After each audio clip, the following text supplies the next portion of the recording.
এই মাহফুজ আলম, রাষ্ট্র কি তোর বাপের? রাষ্ট্র কি তোর বাপের? একজন নিজের বাপের রাষ্ট্র বানাতে যা আজকে দেখ হাসিনের মতো ভারতে পালা গেছে।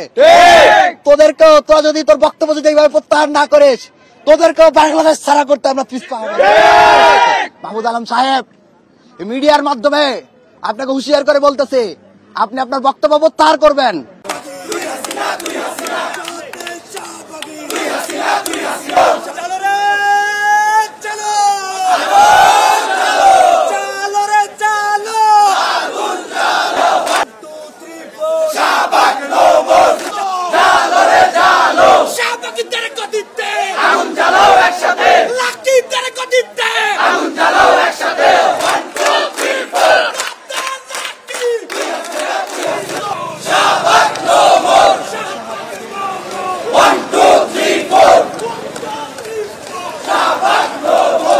অভ্যুত্থানে একমাত্র নিঃস্বার্থভাবে ভূমিকা পালন করেছে মাদ্রাসা শিক্ষার্থীরা এবং আলেমরা।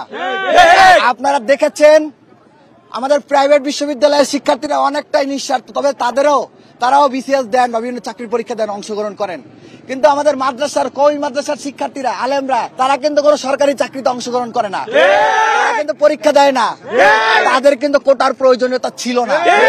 তারপরও তারা শুধুমাত্র আমাদের দিকে তাকিয়ে আন্দোলনে নেমেছেন, যাত্রা বাড়িতে রক্ত দিয়েছেন, সারা দেশে রক্ত দিয়েছেন, সারা দেশের আন্দোলনে সক্রিয় ভূমিকা পালন করেছেন। এইখানে আমরা দেখতে পাচ্ছি এই দুর্বল আলেম সমাজ মাদ্রাসা শিক্ষার্থীদেরকে দৃষ্টান্তমূলক ভাবে ন্যাক্কারজনক শব্দ চয়ন করেছেন যে তাদের প্রতি যে চা পাওয়াগুলো আছে সেগুলো নাকি মাহফুজ আলম দিবে না। এই মাহফুজ আলম, রাষ্ট্র কি তোর বাপের? রাষ্ট্র কি তোর বাপের? একজন নিজের বাপের রাষ্ট্র বানাতে যা আজকে দেখ হাসিনের মতো ভারতে পালা গেছে। তোদেরকেও তোরা যদি তোর বক্তব্য যদি এইভাবে প্রত্যাহার না করিস, তোদেরকেও বাংলাদেশ ছাড়া করতে আমরা পিছপা হব। যারা শাহবাগ কায়েম করে তাদেরকে গ্রেপ্তারের কোনো খবর নাই।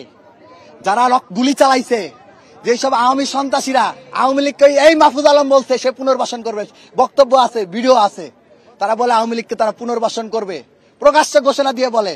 এমনকি তারা বলে কি যে তারা আওয়ামী লীগকে নিষিদ্ধ করবে, যখন রিট করছে তখন তারা রিট আবার ফিরাই নিছে। যারা 2000-এর উপর বেশি মানুষকে গুলি করে মারছে, কত বড় ঘৃণিত হইতে পারলে তারা এই আওয়ামী লীগ নিষিদ্ধের রিট ফিরায় নেয়। এবং আপনারা দেখেন আজকে জুলাই অভ্যুত্থান হয়ে গেছে প্রায় কয় মাস হয়েছে? 7 মাস হয়েছে। এখন পর্যন্ত কয়জনের বিচার হয়েছে? কয়জনকে গ্রেফতার করা হয়েছে? খুনিদের বিচার করার কোনো খবর নাই। উল্টা দিকে নিজ দলে আওয়ামী লীগকে পুনর্বাসন করতেছে ঢালাও ভাবে। আবার আর দিক দিয়ে যারা দুর্বল, যারা শুধুমাত্র ন্যায়ের দিকে তাকে আন্দোলনে অংশগ্রহণ করেছে, তাদের বিরুদ্ধে বিষোদ্গারমূলক বক্তব্য দেয়।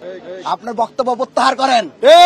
আপনি যদি বক্তব্য প্রত্যাহার না করেন, সারা দেশের শিক্ষার্থীদের জন্য মাদ্রাসা শিক্ষার্থীরা আলেমরা যেমন নিঃস্বার্থভাবে নেমে এসেছিল, আমরা সারা দেশের শিক্ষার্থীরা মাদ্রাসা শিক্ষার্থী এবং আলেমদের সম্মান রক্ষাতে রাজপথে নেমে আসবে।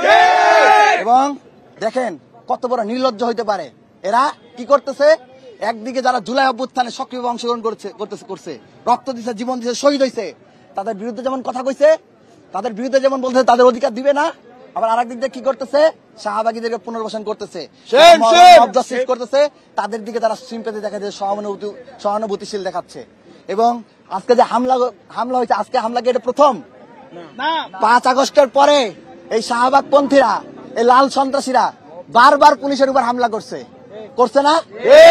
আপনারা দেখছেন যে যমুনাতে যাওয়া আন্দোলনকারীদের নিষিদ্ধ, তারপর বারবার তারা ব্যারিকেড ভাঙ্গা পুলিশকে হামলা করতে উদ্বুদ্ধ করছে। পরবর্তীতে পুলিশের সাথে সংঘর্ষ হয়েছে। প্রথমে হামলা কারা করছে? আপনার প্রত্যেকটা ভিডিও ফুটেজ চেক করেন, কারা পুলিশের উপর হামলা করছে। অথচ তাদেরকে তারা রিহ্যাবিলিটেট করতেছে, পুনর্বাসন করতেছে, তাদের বিরুদ্ধে কোনো কথা নাই।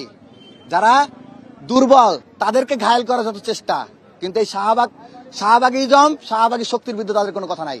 মাহফুজ আলম সাহেব, মিডিয়ার মাধ্যমে আপনাকে হুঁশিয়ার করে বলতেছে, আপনি আপনার বক্তব্য প্রত্যাহার করবেন। আপনি যদি আপনার বক্তব্য প্রত্যাহার না করেন, অপেক্ষা করেন কি হয় দেখতে পাবেন। শিক্ষার্থীরা কি করে দেখতে পাবেন। অনতিবিলম্বে হামলাকারী এবং যারা আওয়ামী লীগকে ফেসিবাদ বানানোর মূল খলনায়ক লাকি আক্তার সহ তাদের সহযোগী ইমরানের সরকার সহ আরো যারা আছে প্রত্যেককে গ্রেপ্তার করতে হবে, হামলাকারীদের গ্রেপ্তার করে বিচার করতে হবে। যারা নিরপরাধ তাদের বিরুদ্ধে কোনো কথা বলা যাবে না, তাদের যে প্রাপ্য ন্যায্য অধিকার সেটা বুঝাই দিতে হবে। এই আশাবাদ ব্যক্ত করে আমাদের কর্মসূচি এখানে শেষ করছি। আবারও বলতেছি, অন ক্যামেরা বলতেছি, মাহফুজ আলম সাহেব, আপনি রাখালরাহাট দুর্নীতির সাথে আমরা দেখেছি আপনার নিউজে আপনার সংশ্লিষ্টতা আসছে, এবং আমরা মনে করি আপনি প্রেসারাইজ করার মাধ্যমে ঢাকা পোস্টের নিউজকে প্রত্যাহার করেছেন। আমরা এটাই মনে করি। আপনার বিরুদ্ধে অনেক এলিগেশন আছে, আপনাদের প্রত্যেকের বিরুদ্ধে এলিগেশন আছে। আপনারা যদি বক্তব্য প্রত্যাহার না করেন, নন ক্যামেরা বলছি, আপনাদের বিরুদ্ধে সারা দেশের শিক্ষার্থীদেরকে সাথে নিয়ে আমরা আপনাদেরকে হাসিনার মতো করে দেশ ছাড়া করতে বাধ্য করবো। ইনকিলাব জিন্দাবাদ, ইনকিলাব জিন্দাবাদ।